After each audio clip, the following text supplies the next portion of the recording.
If you're a parent or caregiver of a young person and all of a sudden they start to have material belongings that you didn't buy and you don't believe they had the funds for. You know, they may have some new Jordans, or they may have gotten their hair done or their nails done, or they have material belongings and they're very vague about how they came across them or who lent them the money, or the story seems a little suspect. If they start to retreat from you more and isolate and take phone calls privately, if they are dating someone significantly older than they are, and you have a gut feeling as a parent that something just doesn't feel right about this, that's a big warning sign as well.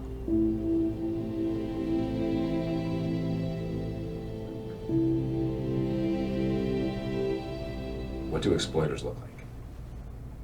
You. Exploiters are going to be your everyday type person, someone who has some type of power struggle that they're going through that they need to flex upon someone else. It can be family members, it can be neighbors, it's gonna be someone that they may have a romantic relationship with. They look various ways. There's not a cookie cutter for them. There is, however, the average of what an exploiter is, and that is, you know, your typical middle-aged white American male.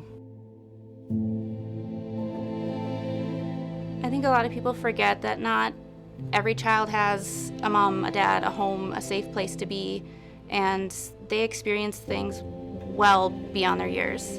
And that's huge, and that requires just a little extra effort. You know, teach them to trust their environment, teach them to trust the people around them, teach them that their voice is important, because I think sometimes that's taken away from them.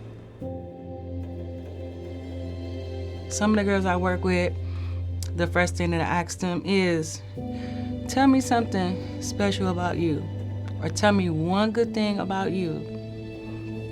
You know, they have to really think about that, because that's been taken away from them. In return, I can say, hey, I know something good about you. It's the fact that you walked in the door. That tells me that you're resilient and you want to change. And they, you know, they'll smile, you know, and I say, well, yep, and there's the smile. You know, so it's basic little things that you start with, because they're stripped of those things. We can't address the problem if we don't talk about it. Sex trafficking is uncomfortable. It's uncomfortable to talk about. Nobody wants to admit that this is what children experience, but in order to address it, we have to talk about it. We have to be willing to be uncomfortable. So Safe Harbor was a federal law initially that said we need to take a look at how we are processing victim survivors of what was called prostitution. And actually early in my career, I was a juvenile probation officer.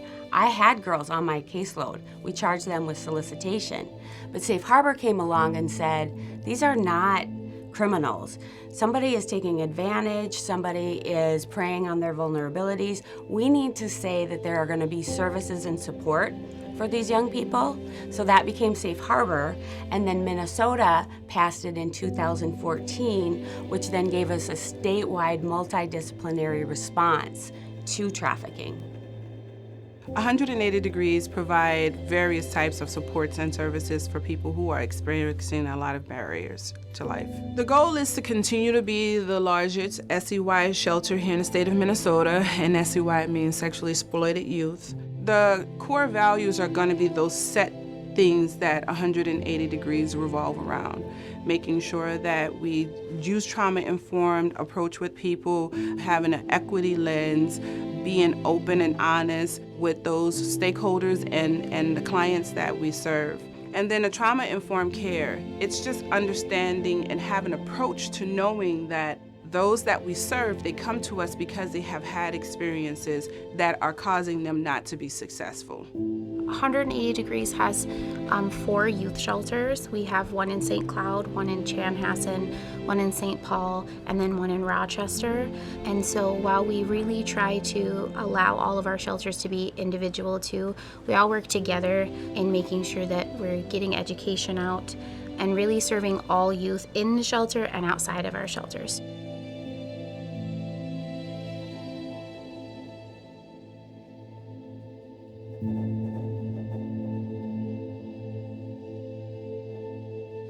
Brittany's Place is a safe and sound shelter for female and female identifiers between the ages of 10 and 19 who are at risk of or have experienced sexual exploitation or trafficking. So 180 Degrees is our parent organization, and we are the program underneath the youth shelter grouping at 180 Degrees. I believe that, it starts with the education of what is exploitation and what is trafficking. So the awareness is super important, and you have a choice whether to see it or not. Because if you really open your eyes and you're educating yourself and you are being willing to see it, you'll see it. And if your kids have friends, no matter what color they are, exploitation and trafficking doesn't have names, it don't have color, it's not racist, it can happen to anyone. For those who are interested in this, for those who want to be an advocate for these things, you want to constantly be aware of how you're moving about.